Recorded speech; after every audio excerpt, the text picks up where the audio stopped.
حسد مت کرو، کیونکہ حسد جیسے سوکھی لکڑی کو آگ کھا جاتی ہے ویسے حسد نیکیوں کو کھا جاتا ہے۔ حسد کرنے والا، توجہ کرنا، حسد کرنے والا ہمیشہ برباد ہے، اور جس سے حسد کیا جاتا ہے اس کا کچھ نہیں بگڑتا۔ فرمایا شیطان کا گھر جس نے ویران کیا وہ حسد ہی تو تھا، جس نے شیطان کو شیطان بنایا وہ حسد ہی تو تھا۔ لیکن دیکھو تو صحیح، آدم سے حسد تھا۔ اور ایک بات بتائی، سازش کرنے والا اگرچہ وقتی طور پہ کامیاب ہو جائے مگر ہمیشہ کامیاب نہیں ہوتا۔ حضرت آدم علیہ السلام کے خلاف شیطان نے سازش کی کہ میں جنت میں نہیں رہوں گا تیری وجہ سے، تو تجھے بھی جنت میں رہنے نہیں دوں گا، اور اس معصوم کے ساتھ سازش کی۔ حضرت آدم کو جنت سے نکلوایا کہ نہیں نکلوایا؟ مگر اللہ کی شان دیکھو، شیطان حسد کر رہا تھا آدم علیہ السلام سے، لیکن آدم کا کیا بگاڑا؟ آدم کو جنت سے نکالا۔ آدم نکلے تو اکیلے میاں بیوی تھے، مگر جب جنت میں جائیں گے تو کروڑوں اولاد کے ساتھ جنت میں جائیں گے۔ غوث پاک فرماتے ہیں حسد کرنے والے کا بگڑتا ہے، جس سے حسد کیا جاتا ہے اس کا کچھ نہیں بگڑتا۔ سازش کرنے والا برباد ہوتا ہے، جس کے ساتھ سازش کی جاتی ہے اس کا کچھ نہیں بگڑتا۔ دیکھو تو صحیح، اب آپ سے پوچھتا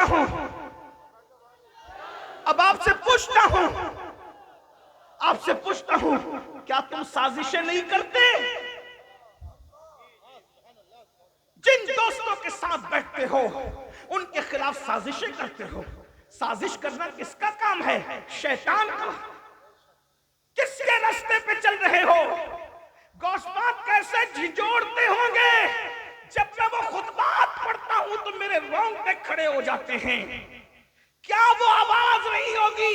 ہم لوگ جب تقریر کرتے ہیں ہمارے مقرر لوگ تو اتنے پیار سے بولتے، کیا کہتے ہیں؟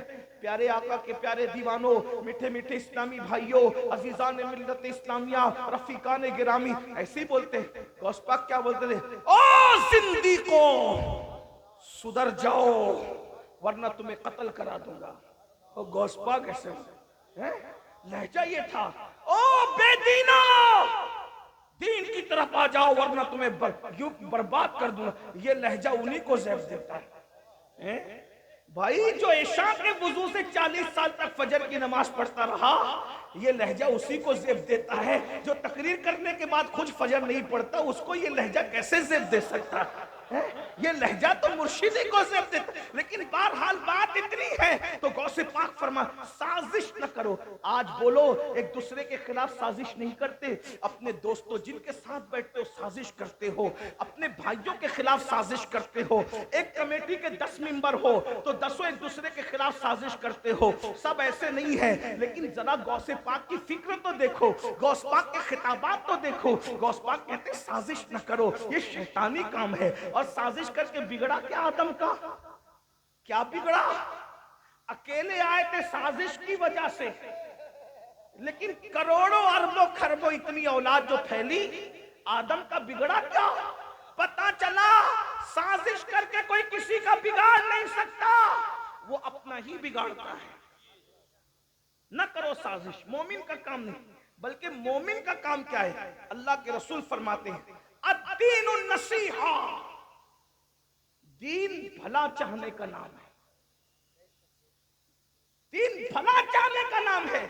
سازش کرنا مومن کی شان نہیں، بھلا چاہنا مومن کی شان ہے۔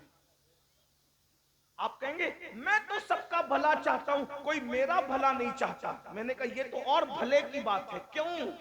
جب تم سب کا بھلا چاہتے ہو تو قدرت تمہارا بھلا چاہتی ہے۔ اب کوئی آپ کا بھلا چاہے نہ چاہے، قدرت جس کا بھلا چاہے اس کا بگاڑ کیا کون سکتا ہے؟ اس لیے میرے بھائیوں سازش سے نکلو۔ یہ غوث پاک کے خطبات کا حصہ ہے جو میں پیش کر رہا ہوں۔ حسد سے نکلو۔ آج کوئی دوست زیادہ خوبصورت ہے تو دوسرے دوست اس سے حسد کرتے ہیں، اگر کوئی مالدار ہے اس سے حسد کرتے ہیں۔ غوث پاک فرماتے ہیں حسد کرنے والا اللہ کا دشمن ہے۔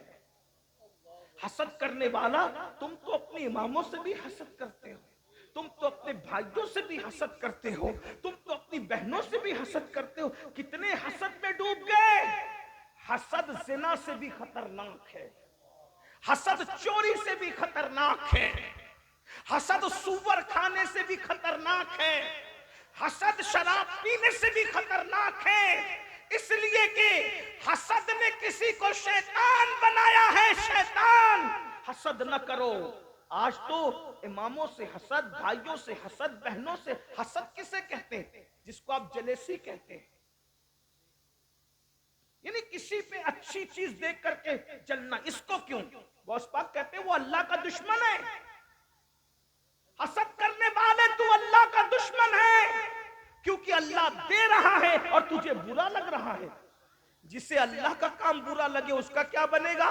تو غوث پاک فرماتے حسد کرنے والوں کو تو مرتے وقت تو کلمہ بھی نصیب نہیں ہوتا۔ زنا کرتے ہوئے لوگ پکڑا جاتے ہیں، اس لیے لوگ زنا سے ڈرتے ہیں۔ تھوڑا سن لو بابا، بہت تھوڑی دیر، بہت لمبا نہیں کروں گا۔ گھنٹے بھر کا وقت میرے پاس تھا، جس میں سے 20 منٹ تو گزر ہی گئے، 20 سے 25 منٹ گزر گئے، 20-25 منٹ اور بچے ہوئے تو تھوڑا سا دھیان دے لو۔ سب اچھے سے سن رہے ہیں؟ تھوڑا آپ لوگ میرے بھائی سن لو۔ میرا چہرہ دیکھنے کے کیا شوق ہے؟ میں تو کہتا ہوں کہ مجرم کو نہ شرماؤ، احباب کفن ڈھک دو، منہ دیکھ کے کیا ہوگا، پردے میں رہنے دو۔ ہم اپنے آپ کو خوب سمجھتے ہیں، کیا ہے یہ؟ تو اللہ کا کرم ہے کہ اللہ نے میرے گناہوں پہ پردے ڈال رکھا ہے تو آپ محبت کرتے ہو، ورنہ ہمیں اپنی اوقات خود پتہ ہے۔ مور ناچتا ہے تو بڑا خوبصورت لگتا ہے، بعد میں جب وہ اپنے پیروں کو دیکھتا ہے تو اس کو اپنی اوقات پتہ چلتی ہے، میں کیا ہوں، ہم کچھ نہیں ہے۔ جن کا ذکر ہو رہا ہے ان کو سن لو، بس ان کو سن لو۔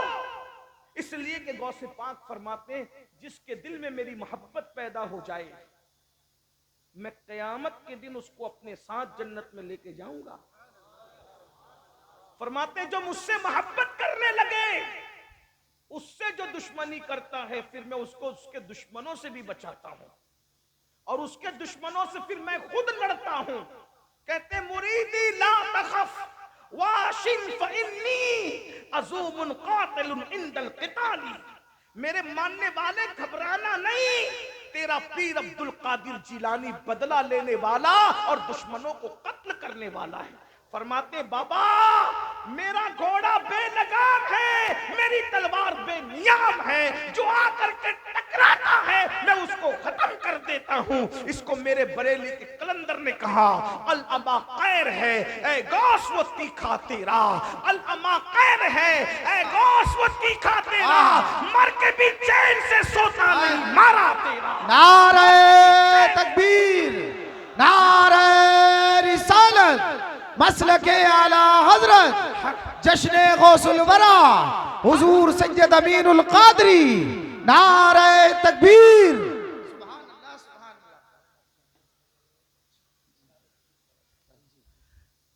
ہر مرنے والا مر کے چین سے سو جائے۔ جیسے کسی کو اللہ نہ کرے کینسر ہے، کینسر میں تڑپ رہا ہے، جب کینسر سے وہ مر گیا، اب مرنے کے بعد اس کو کینسر کا درد نہیں ہوگا کیونکہ وہ مر گیا، اب چین سے سو گیا۔ کسی کو ٹی بی ہے، ٹی بی میں کے مرض میں تڑپ رہا تھا، مر گیا، اب اس کو ٹی بی کا درد نہیں ستائے گا۔ اسی طرح کوئی بیماری ہو، کسی کو کوئی بیماری ہو، مرنے کے بعد وہ درد اس کو نہیں ہوگا۔ لیکن میرے امام کہتے ہیں جس کو غوث اعظم نے مارا ہو، ہر مرا ہوا چین سے سو سکتا ہے، لیکن غوث اعظم کا مارا ہوا چین سے اس لیے نہیں سو سکتا کہ ادھر غوث اعظم نے مارا اور مرنے کے بعد ادھر فرشتے بھی اس کو ماریں گے۔ العما خیر ہے اے غوث وہ تیکھا تیرا، مر کے بھی چین سے سوتا نہیں مارا تیرا۔ اور کہتے ہیں تو ہے وہ غوث کہ ہر غوث ہے شیدا تیرا، تو ہے وہ غیث کہ ہر غیث ہے پیاسا تیرا۔ راج کس شہر میں کرتے نہیں تیرے خدام، باج کس نہر سے لیتا نہیں دریا تیرا۔ اور تو گھٹائے سے کسی کے نہ گھٹے ہے نہ گھٹے، تو گھٹائے سے کسی کے نہ گھٹا ہے نہ گھٹے، جب بڑھائے تجھے اللہ تعالیٰ تیرا۔ وہ مٹ گئے مٹتے ہیں مٹ جائیں گے آدھا تیرے، نہ مٹا ہے نہ مٹے گا کبھی چرچا تیرا، نہ مٹا ہے نہ مٹے گا۔ تو حضور غوث پاک فرماتے حسد نہ دیکھو، حسد ہم نے نیکی کی، جو نیک ہیں ان کی نیکیاں کھا جاتا ہے حسد، جیسے آگ لکڑی کو کھا جاتی ہے۔ ہم نے تو نیکی کتنی کی، حسد مت کرو۔ آج جو قتل ہو رہے ہیں، مرڈر ہو رہے ہیں، حسد کی وجہ سے. ابھی الیکشن کے ایام شروع ہوں گے، دیکھیے پھر کیا حسد ہے. حسد نکل کر آئے گا. میں کوئی سیاسی آدمی نہیں، جتنے ملک نے قانون نے اجازت دی اتنی سیاست میں دلچسپی لو، باقی حسد کر کے اپنی آخرت کیوں برباد کرتے. الیکشن کے بعد مرڈر ہوتے ہیں، الیکشن کے بعد ان کے گھر کی عورتوں کے ساتھ کھیل ہوتے ہیں، صرف اپنے حسد کی آگ کو بجھانے کے لیے. اگر کسی نے کچھ کسی کے ساتھ کر دیا، یہ جادو تک لے جاتا ہے حسد، کرنی کرتب تک لے جاتا ہے حسد. لوگ کہتے ہیں کہ ہر چوتھے آدمی کو شوگر ہے، عامر لوگ کہتے ہیں، میں نہیں کہہ رہا، عامر لوگ کہتے ہیں ہر دوسرے آدمی کو سحر ہے. وجہ حسد. دیورانی جٹھانی پہ کر رہی حسد، ساس بہو پہ کر رہی حسد. یہ حسد کیا ہے؟ اور یاد رکھنا، حسد کر کے تم کسی کو پریشان کرتے ہو، کر سکتے ہو پریشان، اس کو برباد نہیں کر سکتے، اس کو مٹا نہیں سکتے، اس کو ختم نہیں کر سکتے. کیوں؟ شیطان ہلکان کر سکتا ہے، شیطان انسان کو مار نہیں سکتا. یہ آج جو جادو زوروں پر ہے نا، یہ بہنیں پنڈتوں تک جاتی ہے، سادھوؤں تک جاتی ہے، عاملوں تک جاتی ہے، ایسے مولویوں تک جاتی ہے جو کالے کرتب کر کے اپنے آپ کو بھی مولوی کہتے ہیں. کالے کرتب کرنے والا مولوی ہوگا؟ مولوی کا مطلب مولا والا. ہر داڑھی رکھنے والا مولوی نہیں ہوتا. جس کے دل میں اللہ کا ڈر ہوتا ہے وہ عالم ربانی ہوتا ہے. اور 500 1000 میں ایسے کا، اور یہ بھی، اور آپ بھی ڈرتے رہتے ہو، کہتے ہیں اس نے کچھ کر دیا تو کیا. میں نے کہا تیرے رسول نے تو تجھے ایسی حفاظت کا دستہ دیا ہے، ایسی زرہ دی ہے، تم پہنتے کیوں نہیں؟ بہت معافی کے ساتھ حضور نے تمہیں زرہ دے رکھی ہے. زرہ سمجھتے ہو؟ جنگ کے میدان میں جو لوہے کا لباس آتا ہے اس کو زرہ کہتے ہیں. جب وہ پہن کر کے آدمی میدان، ہر بہادر و کمزور و زرہ پہن کے میدان میں آتا، جب میدان میں آتا تو تیر اس پر اثر نہیں کرتے، تلوار اس پر اثر نہیں کرتے، اس کو زرہ کہتے لوہے کا. حضور نے بھی تمہیں زرہ دی ہے. 2 زرہ کا ذکر کرتا ہوں، اور اگر وقت رہا تو تیسری زرہ بھی بتاؤں آپ کو. اپنی طرف سے نہیں، میں کوئی عامل وامل نہیں ہوں، کسی بھی فیلڈ کا عامل نہیں، لیکن ہم تو حضور کے غلام ہیں. ہم ہر چیز میں اپنے بزرگوں کو دیکھتے ہیں. ایسی پاورفل چیزیں تمہارے پاس ہیں، تمہیں کوئی قبرستان میں بیٹھنے کی ضرورت نہیں، چلے چٹی کرنے کی ضرورت نہیں، بس حضور نے تمہیں بتایا. آقا علیہ السلام فرماتے ہیں جو باوضو رہے وہ اللہ کے قلعے میں محفوظ ہو گیا. سبحان اللہ. حضور کی حدیث ہے صلی اللہ علیہ وآلہ وسلم، باوضو آدمی پہ جادو اثر نہیں کر سکتا جب تک وہ باوضو رہے گا. حضور کہہ رہے ہیں، اور کیا فرمایا؟ اللہ کے قلعے میں محفوظ ہو جاتا ہے وضو کرنے والا. ارے کوئی بادشاہ کے قلعے میں محفوظ ہو جائے، اس کا کوئی کیا بگاڑ سکتا ہے؟ جو اللہ کے قلعے میں محفوظ ہو اس کا کوئی کیا بگاڑ سکتا ہے؟ سرکار غریب نواز پہ کیسا جادو کرنا چاہا، ہوا جادو کا اثر ہوا غریب نواز پر، ہوا غریب نواز پہ جادو کا اثر. باوضو رہو، لیکن باوضو کیا رہو گے میرے بھائی، برا مت ماننا. تم تو کھڑے ہو کر پیشاب کرتے ہو، اس کے بعد پانی بھی نہیں لیتے. تمہیں وضو کرنا بھی میرے بھائی لوگ نہیں آتا زیادہ تر. اگر اچھے علماء سے آپ اپنا وضو چیک کرائیں نا تو آپ منہ ہاتھ تو دھوتے ہو، وضو نہیں کرتے. جب عالم کے پاس آپ اپنا وضو چیک کرائیں تو آپ ناکام ہوں گے، جب یہ وضو اللہ چیک کرے گا تو کیسے کامیاب ہوں؟ کمپیوٹر سیکھانا وضو بھی سیکھ لیتے، موبائل چلانا سیکھانا تو غسل بھی سیکھ لیتے، کم سے کم پاک تو رہتے. 3 بچوں کے باپ ہو گئے، غسل وضو نہیں آتا. 3 بچوں کی مائیں ہوگی، وضو سیکھا نہیں. ہر ایک کے لیے وقت دیا، اللہ کے لیے وقت نہیں دیا. اللہ کے بندوں غسل وضو سیکھو. آپ یہ نہ کہنا کہ کس مولوی کو لا کر کے بٹھایا کہ یہ تو ہمیں غسل وضو کی بات کرتا ہے، ہم تو بہت بڑی بات سننے کے لیے آئے تھے. میں نے کہا دیکھو میرا کام ڈاکٹر کا ہے، میں آپ کا میزبان نہیں ہوں، میں ڈاکٹر کا کام سے آیا ہوں. میزبان جو ہوتا ہے وہ مہمان کی پسند کی غذا کھلاتا ہے یا اپنی پسند کی کھلاتا ہے، لیکن ڈاکٹر نہ اپنی پسند کی کھلاتا ہے نہ مہمان کی، کیونکہ مہمان نہیں ہوتا. وہ تو ضرورت کے مطابق دوا دیتا ہے، چاہے مریض اس کو 4 گالیاں دے دے. تو ہم بھی اسی طرح آئے میرے بھائی، نام آپ کے میزبان نہیں ہے. آپ نے ابھی تک وضو نہیں سیکھا، آپ جنت میں کیسے جاؤ گے؟ آپ اپنا وضو چیک کریں نا، کسی عالم سے چیک کرائیں. کبھی سیکھا وضو سیکھنے کے لیے بیٹھے. اب تو آن لائن کلاسیں علماء اہل سنت چلا رہے، علماء آن لائن کلاسز چلا رہے، آدھا پون گھنٹہ نکالو گے نا. بلکہ میں تو کہتا ہوں کسی اچھے عالم کے پاس صرف 2 گھنٹہ بیٹھ جاؤ، آپ کو وہ 2 گھنٹے میں وضو بھی سکھا دیں گے، غسل بھی سکھا دیں گے، نماز بھی سکھا دیں گے. 2 گھنٹے زیادہ وقت نہیں لگتا. اپنا دین بہت آسان ہے. یہ میری بہنیں بیٹھی ہوئی ہیں، اللہ انہیں ان پہ رحمت فرمائے. یہ لوگ بھی کچھ نہیں جانتی. آپ بتائیں جس کی ماں پوری زندگی پاک نہ ہوئی ہو، میں حیا کے پردے میں کہہ دوں، ذرا بتائیں. جب آپ علماء سے پوچھیے، مجھ سے مت پوچھیے، میں بہت چھوٹا آدمی ہوں. جب آپ کو غسل نہیں آئے گا تو آپ پہ جنابت کا غسل فرض ہوگا، جب غسل ہی نہیں آئے گا تو آپ پاک نہیں ہوں گے. تو زندگی بھر جو پاک نہ رہا، اس کے گھر میں نیک اولاد کیسے پیدا ہوگی؟ زندگی بھر جس کی ماں پاک نہ ہو سکی، اس کے گھر میں کوئی ولی قطب ابدال کیسے پیدا ہوگا؟ ولی قطب اور ابدال کے لیے ام الخیر جیسی ماں چاہیے، سبحان اللہ. ابو صالح جیسا باپ چاہیے، تب ولی پیدا ہوتا. بلکہ ولیوں کا سردار پیدا ہوتا. باپ غیاث الدین چاہیے، ماں ماہ نور چاہیے، تب غریب نواز جیسا فرزند پیدا ہوتا ہے. ہمارا کیا حال ہے؟ تو میں عرض کر رہا تھا، حسد سے نکلو. جادو کی تک پہنچا دیا تمہیں حسد نے، سازشوں تک پہنچا دیا. یہ غیبت کی محفلیں کیوں ہیں؟ حسد کی وجہ سے. اللہ کے رسول علیہ السلام کے غلاموں، فرمایا گیا الغیبت اشد من الزنا، کہ غیبت زنا سے بدترین چیز ہے. زنا سے بھی بری چیز کا نام غیبت ہے. جہاں بیٹھتے ہو شادی میں غیبت، جنازوں میں غیبت، محفلوں میں غیبت، مذہبی محفلوں میں غیبت، مسجدوں میں غیبت. رمضان شریف میں بھی ہم اپنی زبان کو غیبت سے بچا نہیں پاتے.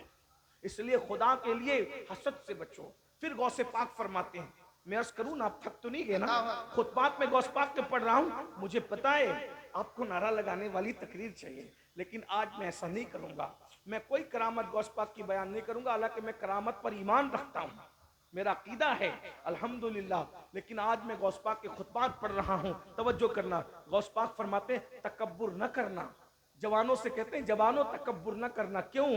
کیونکہ ہر گناہ فاسق بناتا ہے اور تکبر کافر بناتا ہے. واستکبر وکان من الکافرین، اور تکبر کیا کافروں میں سے ہو گیا. تمہیں بائک ملتی ہے مہنگی والی بائک، اس پہ جینس اور ٹی شرٹ پہن لیے اور اللہ نے تھوڑا سا حسن دے دیا تو کتنا گھمنڈ کرتے ہو. کسی کو سلام نہیں کرتے، بوڑھوں کا مذاق اڑاتے ہو، علماء کا مذاق اڑاتے ہو. یہ تکبر ہے نا. مال نے تمہیں گھمنڈی بنایا نا، حسن نے تمہیں گھمنڈی بنایا نا، جوانی نے تمہیں گھمنڈی بنایا نا. غوث پاک فرمانے تکبر نہ کرنا.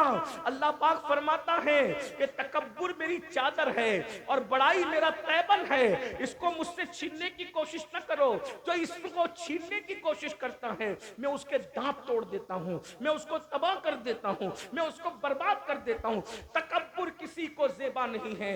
حسن کی بنیاد پر تکبر کرنے والوں، دولت کی بنیاد پر تکبر کرنے والوں، نیکی کی بنیاد پر تکبر کرنے والوں. تکبر کا مطلب اپنے آپ کو کچھ سمجھنا، میں کچھ ہوں. دیکھتے نہیں کوئی آئے تو سلام نہیں کرتے، کوئی سلام کرے تو جواب نہیں دیتے. ارے شادیوں میں اگر کوئی غریب مالداروں کے پاس آ کے بیٹھ جائے تو اپنے سفید کپڑے سمیٹنے لگتا ہے. نادان ہو. اللہ اکبر. اپنے سفید کپڑوں پہ گھمنڈ کرنے والوں، یہ وجود مٹی کی غذا بننے والا ہے. اس وجود کو مٹی نے کھانا ہے. میں تو ایک بات مجھے یاد آئی، اللہ اکبر. ایک مرتبہ مولا مشکل کشا ایک خوبصورت پیالے میں شربت پی رہے.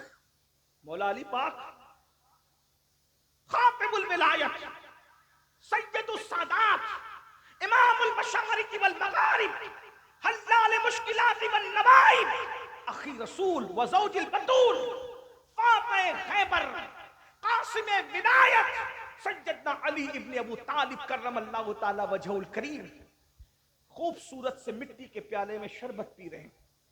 بزرگوں کی نظر دیکھو، بزرگوں کی فکر دیکھو، بزرگوں کے سوچنے کا انداز دیکھو.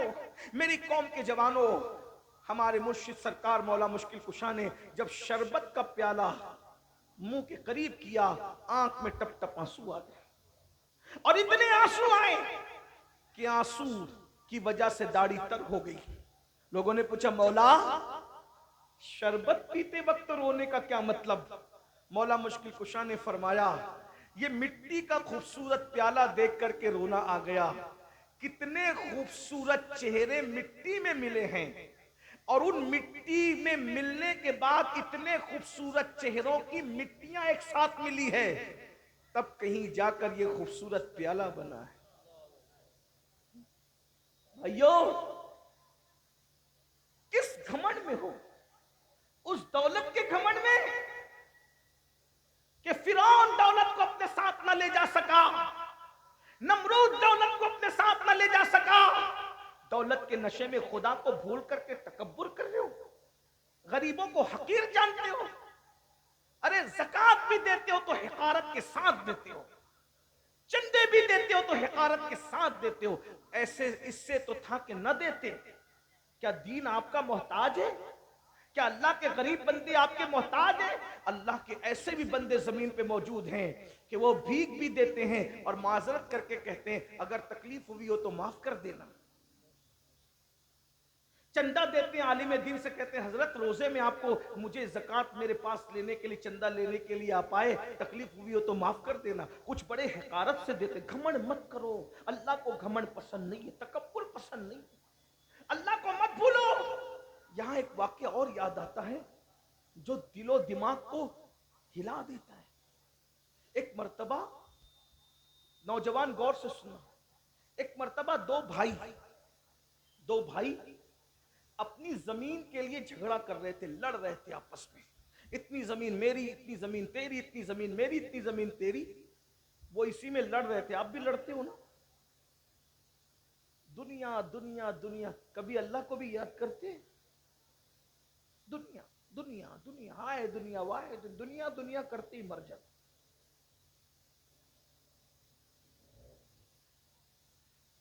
دو بھائی آپس میں زمین اور جائیداد کا جھگڑا کر رہے ہیں. لڑتے لڑتے انہوں نے دیکھا کہ اچانک ایک ٹوٹے ہوئے پیالے سے آواز آئی، او لڑنے والوں ذرا مجھے دیکھو، میری طرف دیکھو، میری بھی داستان اور آپ بیتی سنو. اب ٹوٹا ہوا پیالہ جو زمین پہ پڑا ہوا ہے، اس سے آواز آئے گی تو آدمی کی حیثیت کیا ہوگی، کیا اس کی پوزیشن ہوگی؟ میں اور آپ ہوتے تو بھاگ ہی جاتے. لیکن ان میں کچھ ہمت تھی، انہوں نے مڑ کے دیکھا ایک ٹوٹا ہوا پیالہ پڑا ہے اور اس سے آواز آ رہی ہے. میری بھی تو آپ بیتی سن لو، میری بھی تو داستان سن لو. اور جب یہ آواز آئی تو ان دونوں نے کہا کون ہو تم؟ دھیان سے سننا. تم ہی ہو نا بھائیو، شادیوں کے موقع پر عورتیں نچانے کے لیے لاتے ہو نا،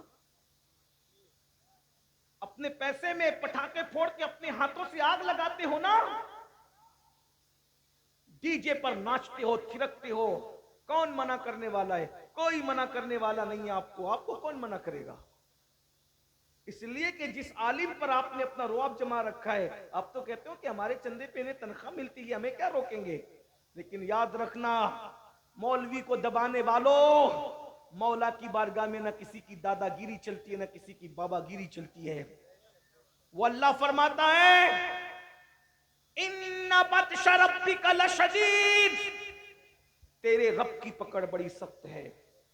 دولت کے بل بوتے پر زنا کے اڈوں کو آباد کرنے والے سن لیں، دولت کے بل بوتے پر شراب کے اڈوں کو آباد کرنے والے سن لیں. آپ ایسے نہیں ہیں، لیکن میری آواز اللہ وہاں تک پہنچائے گا، مجھے امید ہے جس کانوں کو اس کی ضرورت ہے.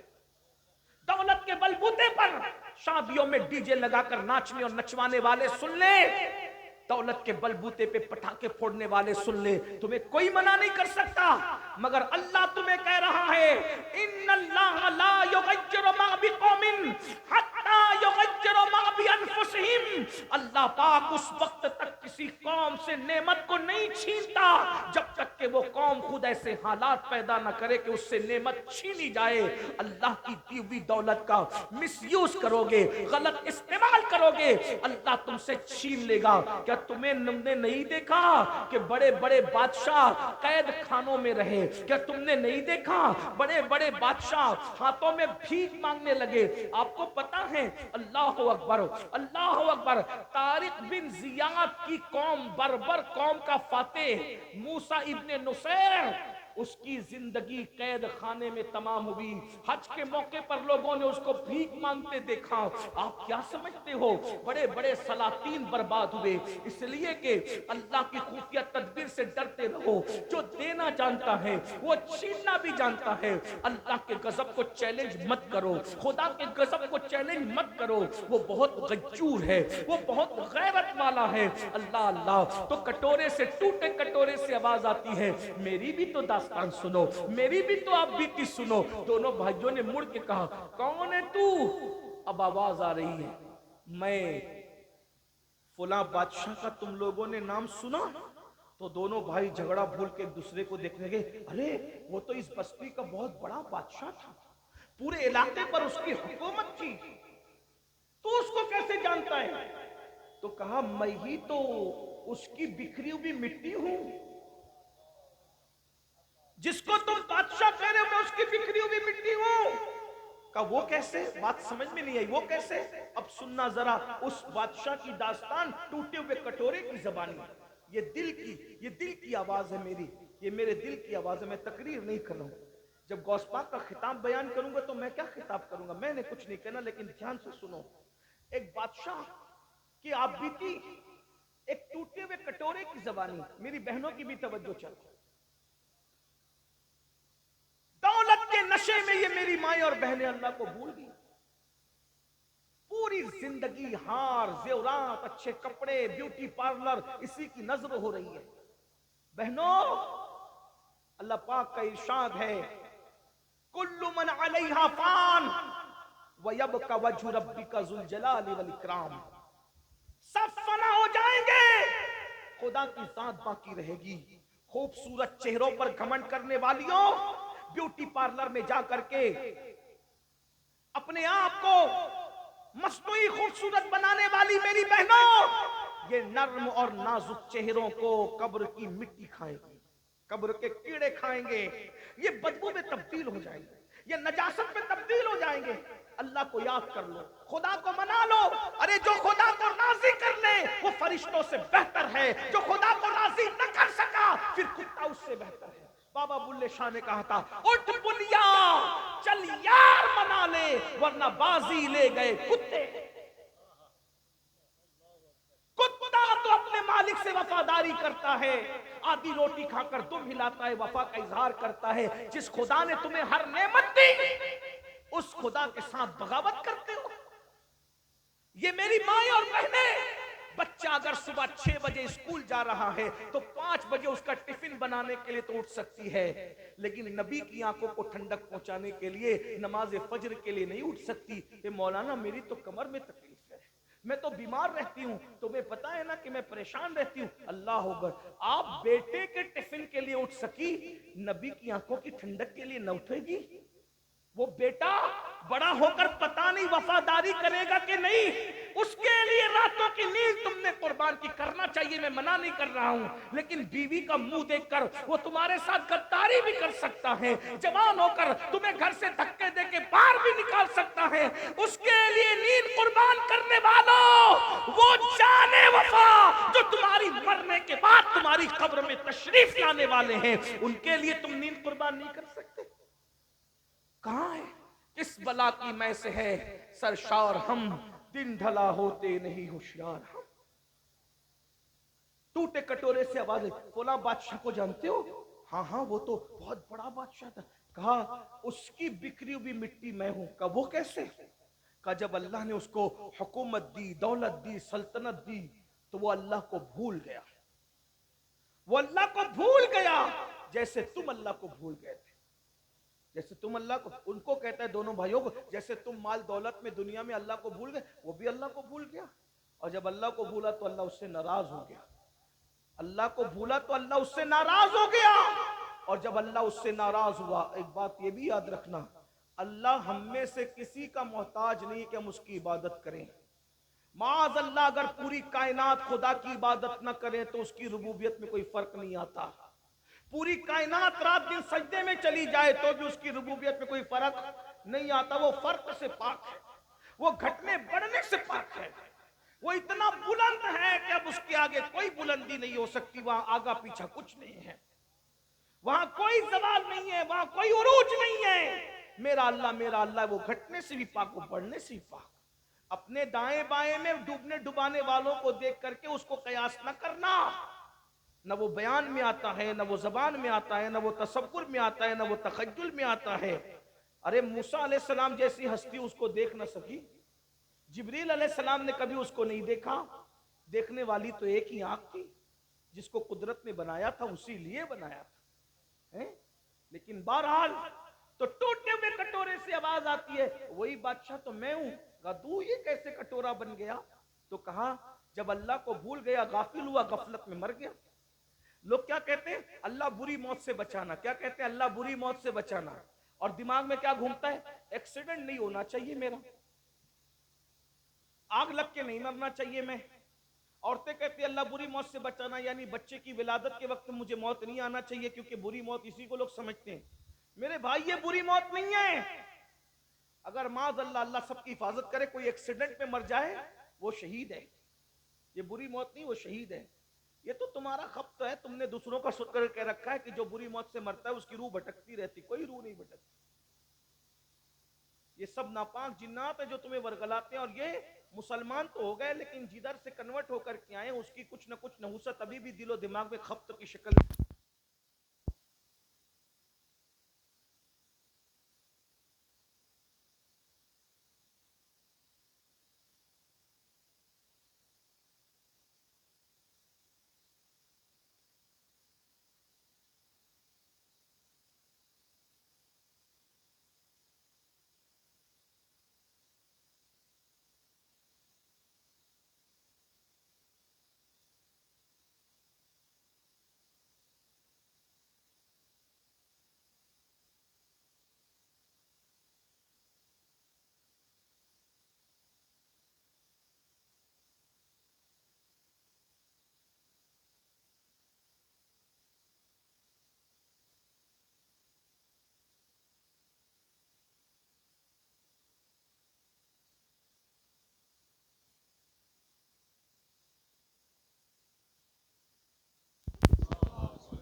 درود شریف پڑھنے کا وہ درود شریف پڑھ لیجئے۔ جو لوگ درود شریف پڑھ سکتے ہیں وہ بلند آواز سے پڑھ لیں درود شریف۔ اللہ رب محمد صلی اللہ علیہ وسلم، نحن عباد محمد صلی اللہ علیہ وسلم، وعلا ذوی و آلہ ابد الدہور وکرما، صلاۃ و سلام علیک یا سیدی یا جد الحسن والحسین۔ بس میں اب ختم کرنے لگا ہوں، تھوڑا سا وقت ہے۔ نہ ایکسیڈنٹ کی بری موت ہے، اللہ سب کو بچائے، لیکن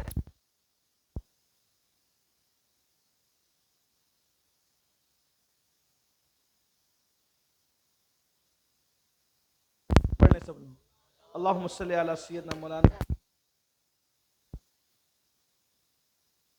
یا رسول اللہ۔ جلدی جلدی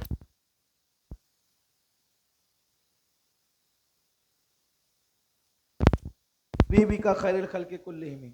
اگر کوئی بندہ غسل کر رہا ہو، پانی میں دریا میں تیر رہا ہو، اور اسی حالت میں وہ ڈوب کر مرے، خودکشی نہ کی ہو، ڈوب کر مرے، وہ شہادت کی موت۔ اللہ نہ کرے کسی کے گھر میں آگ لگ گئی، اس میں کوئی مر گیا، آگ میں جل کر مر گیا، کوئی اس کو بچا نہ سکا، تو وہ شہادت کی موت۔ تو پھر بری موت کون سی ہے؟ سن لیجیے، بری موت وہ ہے جو غفلت کی موت ہے۔ اگر آپ مسجد میں بھی سجدے کی حالت میں غفلت میں مرے نا، کہ سر تو سجدے میں تھا لیکن دل میں یار نہ تھا، دل میں یار کا پیار نہ تھا، بس چلے گئے تھے بھولے بٹ کے مسجد اور وہیں اٹیک وٹیک آ گیا، مر گئے، یہ غفلت کی موت۔ غفلت کی موت سے بری موت کوئی نہیں۔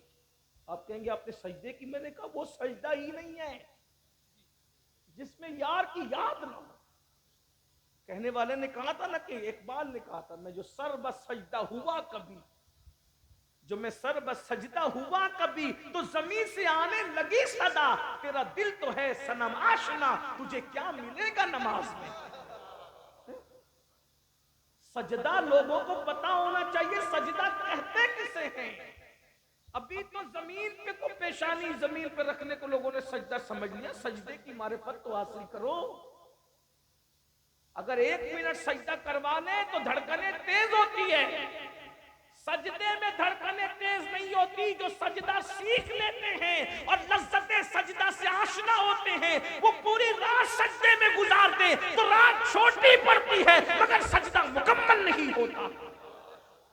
ایسے سجدہ کرنے والے ہیں کہ یہاں تو امام صاحب اگر 31 مرتبہ سبحان ربی الاعلیٰ کہتے تو کہتے کل سے تو نہیں آنا کیونکہ لمبا سجدہ ہے۔ سجدہ سجدہ ہے، سجدہ سجدہ ہے۔ بہرحال غفلت کی موت بری موت ہے، سب سے بدترین موت غفلت کی موت ہے، اور آج ہم سب غافل ہیں۔ بلکہ بزرگوں نے کہا جس دم غافل اس دم کافر۔ یہ صوفیہ کی اپنی زبانی ہے، میں اس کو جو ہے وہ آپ پہ وہ نافذ نہیں کرتا ہوں، اس لیے کہ صوفیہ کا اپنا ایک انداز ہے۔ ہم تو غافل ہی ہیں نا، غفلت غفلت غفلت غفلت۔ تو بہرحال اس نے کہا، اس مٹی سے ٹوٹے ہوئے پیالے سے آواز آئی، میں تو غافل تھا اور غفلت میں موت آ گئی۔ اب غفلت میں موت آئی بادشاہ کو تو کیا ہوا؟ کل لوگوں نے دفن کر دیا جیسے کہ اوروں کو دفن کیا جاتا ہے۔ جب دفن کر دیا گیا میں تو میری مٹی مٹی میں مل گئی، ہڈیاں بھی زمین کھا گئی، کیڑے کھا گئے، سب ختم ہو گیا۔ اور جب مٹی میری مٹی میں مل گئی، یعنی میرا جسم مٹی میں مل گیا، تو پھر صدیوں میں ایسے سال آئے کہ اوپر کی مٹی نیچے، نیچے کی مٹی اوپر، اوپر کی مٹی نیچے، نیچے کی مٹی اوپر۔ پھر کیا تھا؟ بس دل کا درد کہہ رہا ہوں، دھیان سے سن لو میرے جوانوں۔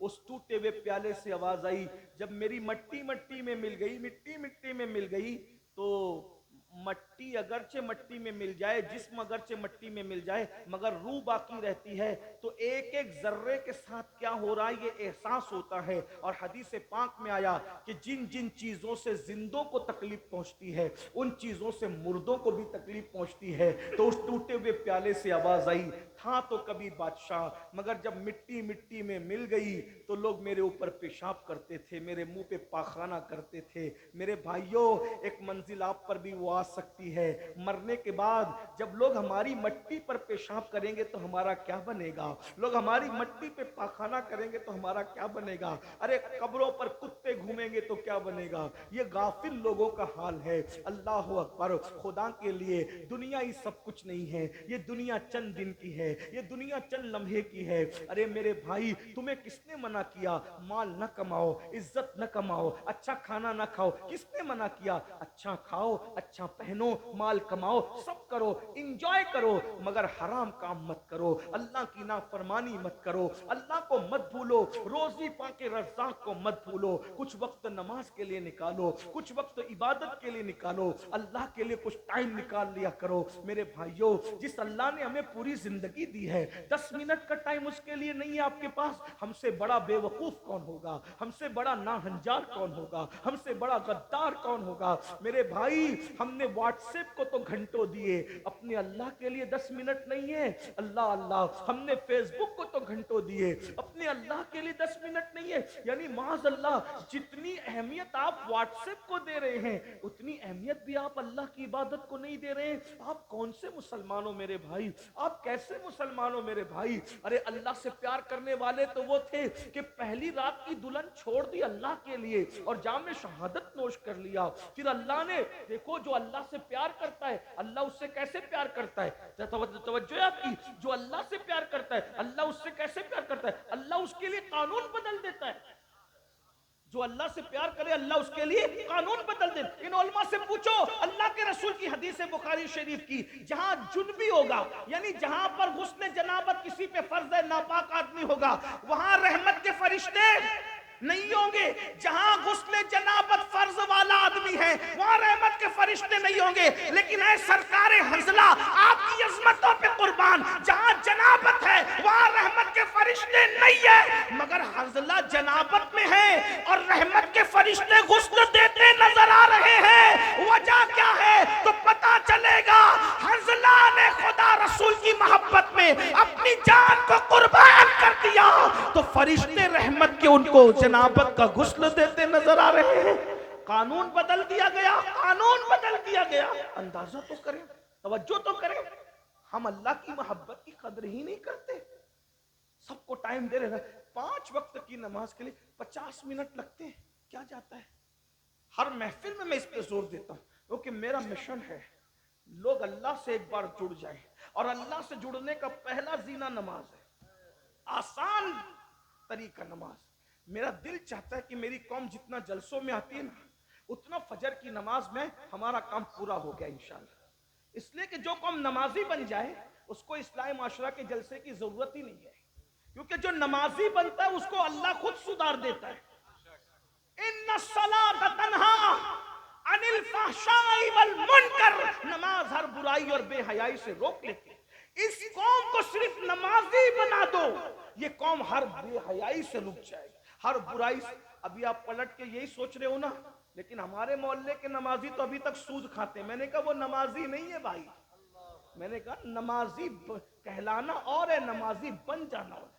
اور وہ نمازی تو عورتوں کو تکتے ہیں، میں نے کہا وہ نمازی نہیں ہے، اس لیے کہ اٹھک بیٹھک الگ چیز ہے، نماز الگ چیز ہے۔ ہاں، فلسفہ رہ گیا تلقین غزالی نہ رہی، تب برقی نہ رہی، شعلہ مقالی نہ رہی، وائز قوم کی وہ پختہ خیالی نہ رہی۔ فلسفہ رہ گیا تلقین غزالی نہ رہی، رہ گئی رسم ازا روح بلالی نہ رہی۔ اللہ کے لیے کچھ وقت نکال لیجئے، غفلت کی موت مت مریے، توبہ کر لیجئے، اللہ کی بارگاہ میں معافی طلب کیجئے، کچھ ٹائم دے دو اپنے اللہ کی بارگاہ میں۔ تو ٹوٹے ہوئے پیالے سے آواز آئی، بادشاہ تھا مٹی میں ملا، مرنے کے بعد لوگوں نے پیشاب اور پاخانے کیے، پاخانے پیشاب لوگوں نے کیے، پھر کیا ہوا؟ اسی مٹی کو ایک دن کمار آیا اور میری مٹی کو اٹھا لے گیا۔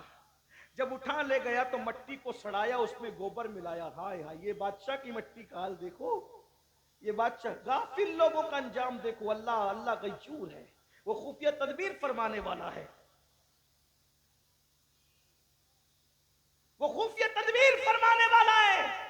کہ کمار نے مٹی سڑایا، سڑانے کے بعد پھر کٹورا بنایا، اور کٹورا میری مٹی سے بنا، اور پھر اس کو آگ میں تپایا، تو آگ میں بھی تپا میں۔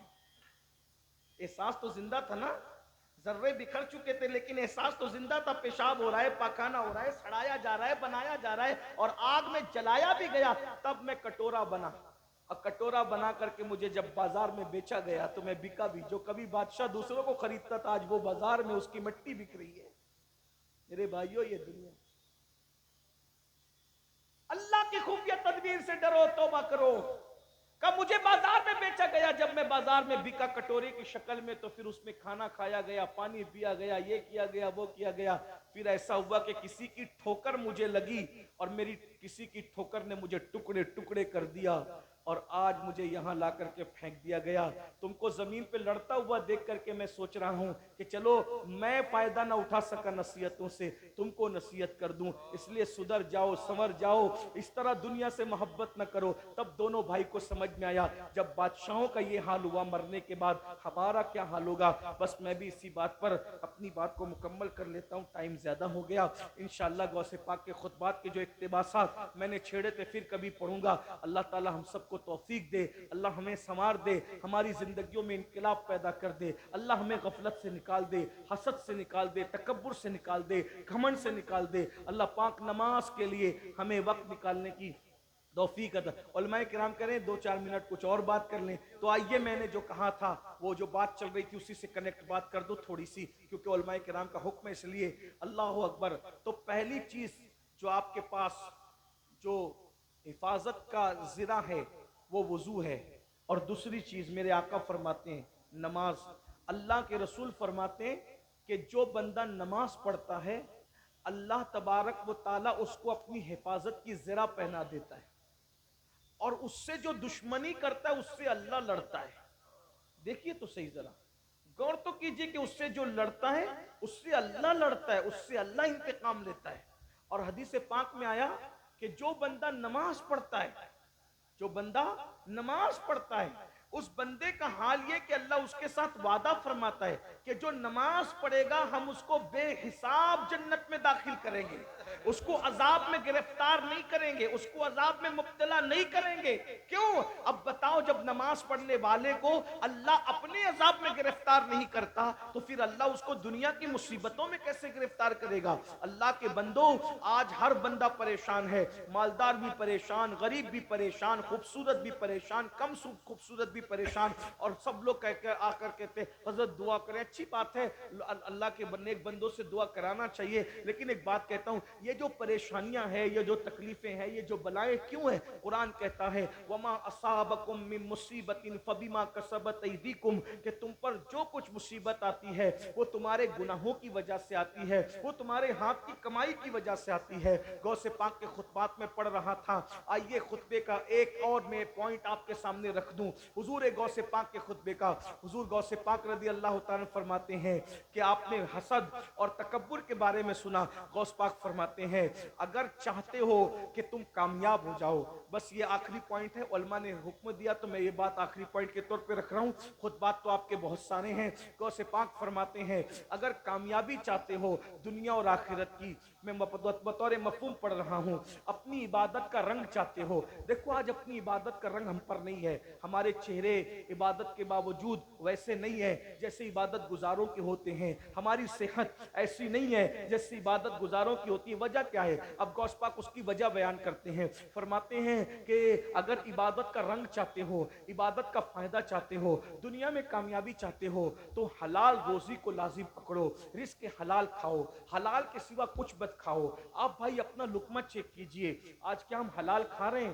آپ سے پوچھتا ہوں کیا ہم حلال کھا رہے ہیں؟ بہت معافی کے ساتھ، بڑی معذرت کے ساتھ۔ دیکھو حق بات لوگوں کو تکلیف پہنچاتی ہے، لیکن ہمیں اس سے کوئی فرق نہیں پڑتا، ہم تو قادری لوگ ہیں، اللہ کے لیے سچی بات رکھ دینا چاہیے۔ آج لوگ جو ہیں بڑی بڑی باتیں کرتے ہیں، ہر سال حج کو جا رہے ہیں، ہر سال عمرے کو جا رہے ہیں، نمازی بنے ہیں، مسجد کے متولی بنے، یہ بنے وہ بنے، لیکن لقمے کی پابندی نہیں ہے، حلال و حرام میں کوئی تمیز نہیں ہے، جو جی میں آ رہا ہے کھاتے جاؤ، پیٹ میں ڈالتے جاؤ۔ کچھ تو اتنے بے باک کے کہتے ہیں مولانا بسم اللہ پڑھ کے کھا لو، سب حلال ہے، استغفر اللہ، انا للہ و انا الیہ راجعون۔ پھر کیا ہو رہا ہے کہ وہ لاٹری بھی کھیل رہے ہیں، وہ ڈیجیٹل طور پہ جوا بھی کھیل رہے ہیں۔ آج جوا ڈیجیٹل اتنا عام ہو گیا ہے، بڑے بڑے دیندار گھرانے کے لوگ، مالدار گھرانے کے لوگ، نوجوان چھوکرے راتوں رات کروڑ پتی بننے کا شوق ہے، راتوں رات جو ہے وہ مالدار بننے کا شوق ہے، ایزی منی کے چکر میں، شارٹ کٹ میں مالدار بننے کے چکر میں جوا کھیلا جا رہا ہے۔ یاد رکھنا نسلیں برباد ہوگی، نسلیں۔ اللہ کے بندو حرام کو کیا سمجھ رکھا ہے؟ حرام برباد ہونے کے لیے ہے، حرام تباہ ہونے کے لیے، بلکہ حرام کے اتنے دروازے کھلے ہیں، لوگ تو ٹور شروع کرتے ہیں، حاجیوں کے عمرہ کرنے والوں کے پیسے لے کے بھاگ جاتے ہیں۔ سوچئے تو صحیح، حیرت کی بات ہے، حیرت۔ وہ غریب لوگ بیچارے جو 50-100 روپیہ جمع کر کے پیٹ مار مار کے جمع کرتے ہیں، ٹور والے ان کے پیسے لے کے بھاگ جاتے ہیں۔ کون ہے وہ لوگ؟ مسلمان ہیں نا۔ لوگوں کی ہمت کیسے ہوتی ہے حج کے نام پہ جمع کیے ہوئے پیسے لے کے بھاگنے؟ لوگوں کی ہمت کیسی ہوتی ہے کہ عمرہ کے نام پہ پیسے لے کے بھاگ؟ یعنی کتنی بے خوفی ہے، میں کہتا ہوں کہ یہ فرعون اور نمرود کے دور میں بھی لوگوں نے ایسا نہیں کیا ہوگا جو آج کر رہے ہیں، یزید کے دور میں بھی لوگوں نے ایسا نہیں کیا ہوگا۔ یعنی کتنا غفلت کی حد ہوتی ہے، غفلت کی انتہا ہوتی ہے۔ سید العالمین کی امت میں ہو حلال و حرام کی تمیز ختم ہے، سود پورے شباب پر ہے، جوا کے علاوہ سود یعنی بیاج پورے شباب پر ہے، دھندا کھل کے چل رہا ہے۔ امام اہل سنت سیدی اعلیٰ حضرت علیہ رحمہ حدیث نقل کرتے ہیں فتاوی رضویہ شریف میں کہ جس نے 1 درہم سود کا، 1 درہم کھایا، 1 درہم، اب تو درہم چلتا بھی نہیں ہے، لیکن جس نے 1 درہم کھایا 1000 سال تک وہ جہنم کی آگ میں جلے گا۔ 1000 سال، 1000۔ تحفے کوئی دیتا ہے حلال کیوں کہ بس خوبصورت تحفہ ہے، وصول کرو۔ سیدنا فاروق اعظم فرمایا کرتے تھے سب کا تحفہ مت قبول کرو۔ اب تو لوگ یہی حدیث پڑھتے ہیں تحفہ لینا دینا سنت ہے، اور تحفہ چیک کرنا بھی سنت ہے، تحفہ چیک کرنا بھی سنت ہے۔ فاروق اعظم کہتے ہیں سب کا تحفہ مت لو، کیونکہ بعض تحفے خفیہ رشوت ہوا کرتے ہیں۔ ہر لفافہ قبول مت کرو، ہر گفٹ قبول مت کرو، بعض چیزیں خفیہ رشوت ہوتی. غوث پاک سے بڑا کوئی متبع سنت ہے؟ وقت کا بادشاہ، وقت کا تاجدار، جسے دنیا خلیفہ بغداد کہتی ہے، اسلامی حکومت کا بادشاہ اور خلیفہ کہتی ہے. غوث پاک تو اس کو بھی بہت شان سے اس کو نصیحت کرتے تھے. غوث پاک بادشاہ کو جب خطاب کرتے تھے کہتے تھے اے کھجور کے درخت سیدھے رہے ورنہ تجھے بدل دوں گا. غوث پاک بادشاہ وقت کو کھجور کا درخت کہہ کر اس کو اس کی اوقات یاد دلاتے. کبھی کہتے تھے او ستون، او کھمبے، اگر تو سیدھا نہیں رہا تو میں تجھے بدل دوں گا، ہٹا دوں گا تجھے، تیری جگہ دوسرا بادشاہ ہے. یہ کون کہہ سکتا ہے؟ غوث الثقلین کہہ سکتا ہے. غوث پاک کو صرف 11ویں والا پیر سمجھتے ہیں. یہ پلاؤ بریانی تک محدود مت رکھو غوث پاک کو. جس نے پوری دنیا میں انقلاب پیدا کیا اس کو عبد القادر جیلانی کہتے ہیں. جس نے بیت المقدس کے فاتحین کو ترتیب دیا ہے اسے شیخ عبد القادر جیلانی کہتے ہیں.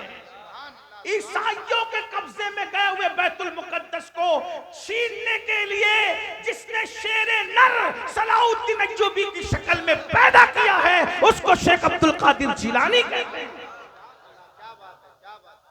اور گھروں میں بیٹھ کر تسبیح لانا ابھی تصوف ہوا ہے، ورنہ جو اس دور کا تصوف تھا جسے پیور تصوف کہتے ہیں وہ یہ تھا کہ خانقاہ میں بیٹھ کر کے وہ ٹیم تیار کرے جو قوموں کی قیادت کرے. صلاح الدین ایوبی مرید ہے غوث اعظم کے. صلاح الدین ایوبی کا باپ مرید ہے غوث اعظم کے. 10 سال کی عمر میں صلاح الدین ایوبی مرید ہوئے تھے غوث پاک کے. ان کے ابا لے گئے تھے سرکار یہ میرا بیٹا اس کو مرید کر لو. غوث پاک نے دیکھا مرید کیا، کہا حضرت دعا کر دو. کہا دعا کیا؟ یہ تو اتنا بڑا آدمی ہے کہ رہتی دنیا تک لوگ اس کے کارنامے کو یاد کرتے رہیں گے. صلاح الدین خود بیان کرتے کہ سب کے سروں پہ ہاتھ رکھ کے مرشد دعا دیتے تھے، میرے سر پہ نہیں رکھا ہاتھ. مرشد نے میرے گلے اور گردن پہ ہاتھ رکھ کے دعا دی، اللہ تیری حفاظت کرے. ہائے ہائے ہائے، جو سمجھ گئے وہ سمجھ گئے. غوث پاک نے سر پہ ہاتھ رکھنے کی بجائے صلاح الدین کہتے ہیں میری گردن پہ گلے پہ ہاتھ رکھا. اور صلاح الدین پوری جنگوں میں چند اکیلے ہزاروں میں گھس جاتے تھے مگر صلاح الدین کی گردن کوئی اڑا نہ سکا، کوئی اس کو شہید نہ کر سکا. جب بستر پہ دنیا سے جا رہے تھے تو لوگوں نے کہا صلاح الدین اتنی ہزاروں کی فوج میں گھستے تھے مگر تم قتل نہ ہوئے. تو مسکرا کے کہتے تھے کیسے وہ گردن کٹتی جس پر شیخ عبد القادر جیلانی نے ہاتھ پھیرا تھا. وہ گردن کیسے کٹتی جس پر غوث اعظم غوث پاک نے جو بیت المقدس کے فاتحین تھے اس میں 60% حضور غوث پاک کے مرید اور خلفاء تھے. تاریخ پڑھیے آپ کیا سمجھتے ہو؟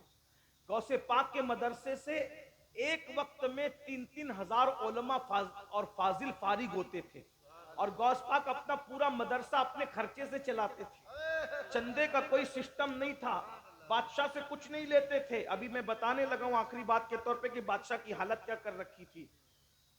کئی ملکوں میں غوث پاک کا کاروبار چلتا تھا اس دور میں. انٹرنیٹ کا دور نہیں تھا، ٹرین کا دور نہیں تھا، پلین کا.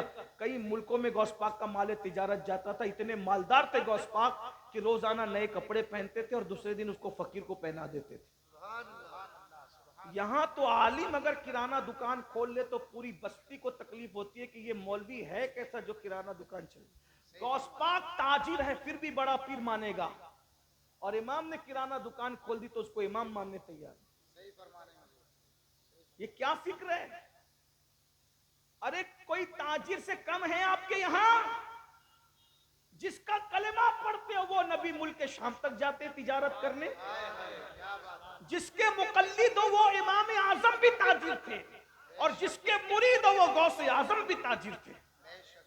لوگوں کے ٹکڑوں پہ پلنے کی بدعت تو ابھی ایجاد کی گئی میرے بھائی. ہمارے بزرگ ٹکڑوں پہ پلنے والے نہیں تھے، اپنے ٹکڑوں پر دنیا کو پالنے والے تھے. آسماں خان زمیں خان زمانہ مہمان، صاحب خانہ لقب کس کا ہے تیرا تیرا. اور نکلو دقیانوسی فکر سے ستاروں کے آگے جہاں اور بھی ہے ابھی عشق کے امتحان اور بھی ہے. تو شاہی پرواز ہے کام تیرا، تیرے سامنے آسماں اور بھی. مذہبی طبقے کو اپنے امام کو کہو حضرت آپ تجارت کریے، میں آپ کا سپورٹ کرتا ہوں، چلو اپنے پارٹنرشپ میں کرتے ہیں، چلو کرتے ہیں۔ اماموں کو تاجر بناؤ تاکہ نہ پھر تقریر کی کوئی فیس طے کرے گا، نہ تراویح کی کوئی فیس طے کرے گا۔ کیوں؟ جب تقریر کرنے والا تمہاری طرح سیٹ ہوگا تو وہ اور پیسہ دے کر کے جائے گا، وہ مانگ کر کے کیوں جائے گا؟ مانگنے والی قوم تو تم نے بنا رکھی ہے نا، کیونکہ تم اپنی قوم، اپنے مذہبی طبقے کو کچھ کرنے نہیں۔ امام اعظم تاجر تھے، کچھ نہیں، کوئی تکلیف آپ کو نہیں ہے نا، لیکن امام اعظم کے دور میں ہوتے تھے جیسے آج اپنے امام سے تکلیف ہے، اس دور میں بھی آپ کو امام اعظم سے بھی تکلیف ہوتی، کیونکہ جب آپ کے پاس تکلیف والا دل ہے تو آپ کریں گے کیا، ہے نا؟ تو خدا را ذرا فکر اونچی کیجیے، خدا تجھے کسی طوفان سے آشنا کر دے کہ تیرے بحر کی موجوں میں اضطراب نہیں۔ بات کیا کر رہا تھا؟ سرکار غوث پاک اپنا مدرسہ اپنے پیسے سے چلاتے تھے، تجارت، اور کتنے 3000 فارغ ہوتے، ہر سال فارغ ہوتے تھے، تو جس مدرسے سے 3000 فارغ ہو رہے ہوں اس میں پڑھتے کتنے ہوں گے؟ 30 بچے فارغ کرو تو کم سے کم 300 پڑھانا پڑتا ہے، تو 30 فارغ ہوتے ہیں، تو جہاں 3000 فارغ ہو رہے ہو تو وہاں پڑھتے کیا ہو؟ پھر کس کا خرچہ؟ صرف غوث پاک کا۔ اور بادشاہ کی حالت کیا؟ بس بات ختم ہو رہی ہے۔ بادشاہ ایک دن آیا، پہلے بھیجتا تھا، بہت تحفے بھیجتا تھا غوث پاک کو، بہت گفٹ بھیجتا تھا، غوث پاک کہتے تھے واپس لے جاؤ، حرام کا مال مجھے نہیں چاہیے، کسی اور کو لے جاؤ۔ ایک دن بادشاہ خود آیا، اور وہ جو تشت ہوتے ہیں اس میں درہم و دینار کی تھیلیاں بھر بھر کے لایا۔ غوث پاک سے کہا حضور قبول کر لیجئے۔ غوث پاک پھر غوث پاک تھے، گول چہرہ، ملی ہوئی بھویں، اور گندمی چمکدار رنگ، داڑھی سینے کو گھیرے ہوئے، اور پتلے پتلے ہونٹ، انار کے دانوں کی طرح جمے ہوئے دانت، مشک کی جسم سے آتی ہوئی خوشبو جس پر کبھی مکھی نہیں بیٹھی، 70,000 کے مجمع میں اتنی بلند آواز سے گرجدار تقریر کہ پہلا بندہ سنتا تھا تو 70,000 کے مجمع میں آخری بندہ بھی ویسے ہی سنتا تھا۔ یہ آواز کی گھن گرج، اور غریبوں سے اتنا پیار، ان کے ساتھ بیٹھ جائیں، اور بادشاہ آئے تو اس کے لیے اٹھ کے کھڑے بھی نہ ہو، کبھی اس کے لیے اٹھ کے کھڑے نہیں۔ اور ہم لوگ غریب نظر انداز، اور مالدار کو غلام، مالداروں کی غلامی۔ غریب کا جنازہ پڑھنے کے لیے کوئی نہیں آتا، اور مالداروں کے یہاں جنازے کا کاندھا بدلنے والوں کی قطار لگی رہتی ہے۔ ارے میرے بھائی، کوئی کڑکا کسی کڑکے کو کیا دے گا، کوئی محتاج کسی محتاج کو کیا دے گا؟ مالداروں کی غلامی کرنے والوں، مالدار برے نہیں ہیں، لیکن غریبوں کی بھی کچھ قدر کر لو۔ غوث پاک فرماتے ہیں ایک دن میں نے اللہ سے پوچھا اللہ تو مجھے کہاں ملے گا؟ اللہ سے میں نے پوچھا اللہ تو مجھے کہاں ملے گا؟ تو اللہ نے فرمایا غریبوں کی بستی میں ڈھونڈ لے، تو میری رحمت کو وہیں پہ پا لے گا۔ سبحان اللہ، سبحان اللہ، سبحان اللہ۔ آج تو غریبوں کے پسینے سے بدبو آتی، بھائی آپ تو غریب کی خیریت نہیں پوچھ سکتے میرے بھائی۔ کپڑے دیکھ کر خیریت پوچھتے ہو، موبائل دیکھ کے خیریت پوچھتے ہو، بائک دیکھ کے خیریت پوچھتے ہو، کار دیکھ کے، بنگلے دیکھ کے، تو کیا تم نے دولت کو اپنا خدا بنا لیا؟ معاذ اللہ۔ اگر تم خدا کے لیے خیریت پوچھ رہے ہو تو تمہارے لیے غریب اور امیر میں کوئی فرق نہیں ہونا چاہیے۔ اگر تم خدا کے لیے جنازے میں گئے ہو تو غریب کے جنازے اور امیر کے جنازے میں تمہارے لیے کوئی فرق نہیں ہونا چاہیے۔ بدلو اپنے آپ کو، تبدیل کرو۔ کیا کہہ رہا تھا؟ توجہ۔ بادشاہ نذرانہ لے کر آیا، غوث پاک میں لے جا، تیرا نذرانہ میں نہیں لیتا۔ انہوں نے کہا سرکار قبول کر لیں۔ فرمایا نادان، میں تیری جنت چاہتا ہوں اور تو میری جہنم چاہتا ہے؟ لوگ کے خون پسینے کی کمائی نچوڑ کر میرے پاس لاتا ہے، حرام میرے پاس لاتا ہے۔ اس نے کہا حضور لے لیجئے۔ غوث پاک نے جلال اور غصے کی کیفیت میں 2 تھیلیاں اٹھائی جس میں مال بھرا ہوا تھا، اور اس کو جب نچوڑا ہے فاتح خیبر کے بیٹے نے قوت حیدری سے، تو پھر اس تھیلی سے خون ٹپکتا ہوا نظر آیا۔ غصے میں فرمایا لوگوں کا خون نچوڑ کے لا کے مجھے تحفہ دیتا ہے، اگر تیری نسبت رسول کا خیال نہ ہوتا تو ان تھیلیوں کو اتنا نچوڑتا کہ تیرا محل اس خون میں ڈوب جاتا۔ غریبوں کی رقم لوٹتا ہے، غریبوں کے خون پسینے کو لوٹ کے میرے پاس لاتا ہے، لے جا، یہ جس کی امانت ہے اس تک پہنچا دے۔ غوث پاک ایک خوبصورت جملہ سنے، بات پوری۔ غوث پاک کہتے ہیں اپنی قوم سے تقریر کرتے ہوئے، روزہ رکھتے ہو رمضان شریف کا؟ میں بھی ان کی نقل میں پوچھ رہا ہوں، بولو بھائی رکھتے ہو تو بولو۔ غوث پاک کہتے ہیں پانی حلال، صبح صادق سے غروب آفتاب تک پانی چھوڑ دیا، تو یہ روزہ ہے، یہی ہے نا روزہ۔ کھانا حلال، صبح صادق سے غروب آفتاب تک کھانا چھوڑ دیا، یہی ہے نا روزہ۔ وظیفہ زوجیت حلال، صبح صادق سے غروب تک چھوڑ دیا، تین چیزوں کے چھوڑنے کا نام یہی ظاہری روزہ ہے۔ غوث پاک کہتے ہیں حلال پانی سے دن بھر بچتے ہو، جملہ غور کریں، اسی جملے پہ بات پوری ہوتی میرے مرشد کے جملے پہ، اللہ کرے کسی کے دل میں بات اترے۔ فرماتے ہیں پانی حلال تھا، دن بھر پانی نہیں پیا، یہی روزہ۔ کھانا حلال تھا، دن بھر کھانا نہیں کھایا، یہی روزہ۔ وظیفہ زوجیت نہیں کیا، یہی روزہ۔ لیکن جب افطار کرنے بیٹھتے ہو تو خون سے افطار کرتے ہو، افطار خون سے کرتے ہو۔ اب لوگ حیران، غوث پاک پھر غوث پاک کہ ہم خون سے کیسے افطار کرتے؟ کہ وہ جو کھجور منہ میں ڈالتے وہ کھجور نہیں، اگر کسی کا قرضہ لے کر کے ڈبا دیا تو یہ اس کا خون ہے نا، کسی کا مال ناحق چھین کر کے نہیں دیا یہ اس کا خون ہے نا، یتیموں کا مال ہڑپ کر لیا، بہن کا حصہ غصب کر لیا، بھائی کا حصہ غصب کر لیا، دیتا نہیں تو وہ کھجور نہیں ہے، وہ لوگوں کا خون ہے، خون، وہ حرام مال لوگوں کا خون ہے، خون۔ تو کہا پانی حلال تھا وہ چھوڑ دیا، کھانا حلال تھا وہ چھوڑ دیا، وظیفہ زوجیت حلال تھا وہ چھوڑ دیا، اور خون تو حرام تھا اس سے افطار کر رہا ہے۔ یہ جو دسترخوان سجے ہیں یہ حرام سے نہیں سجے، اگر یہ حرام سے سجے ہیں تو لوگوں کے خون سے سجے ہیں۔ جو قوم لوگوں کے خون سے افطار کرتی ہو اس قوم کے روزے کا کیا حال ہوگا؟ تو حرام کھانے والا صرف حرام نہیں کھاتا، لوگوں کا خون چوستا ہے۔ تو غوث پاک فرماتے اگر دنیا کی اور آخرت کی کامیابی چاہتے ہو حلال کو لازم پکڑو۔ غوث پاک کا ایک قول، کسی نے کہا غوث پاک مرشد آپ کو اتنی ترقی کیسے ملی، یہ مقام کیسے ملا، یہ مرتبہ کیسے ملا؟ میرے مرشد کہتے ہیں دو چیزوں سے مجھے یہ مقام نصیب ہوا، نمبر ایک میں ہمیشہ سچ بولتا رہا، نمبر دو میں ہمیشہ حلال کھاتا رہا، صدق مقال عقل حلال نے مجھے اس مقام پر پہنچا دیا۔ آئیے ہم بھی سچ بولیں، حلال کو لازم پکڑیں انشاءاللہ۔ آپ کہتے ہیں بہت ٹف ہے حضرت، میں نے کہا کوئی ٹف نہیں ہے، سچی نیت کرو، اللہ کا وعدہ ہے والذین جاہدوا فینا لنہدینہم سبلنا، جو اللہ کی راہ میں کوشش کرتے ہیں اللہ ان کے لیے راستے پیدا کر دیتا ہے۔ اللہ ہم سب کو توفیق عطا فرمائے، دوران گفتگو کوئی غلطی ہو تو اللہ تعالی معاف فرمائے۔ استغفر اللہ ربی من کل ذنب واتوب الیہ وما علینا الا البلاغ۔ السلام علیکم ورحمۃ اللہ وبرکاتہ۔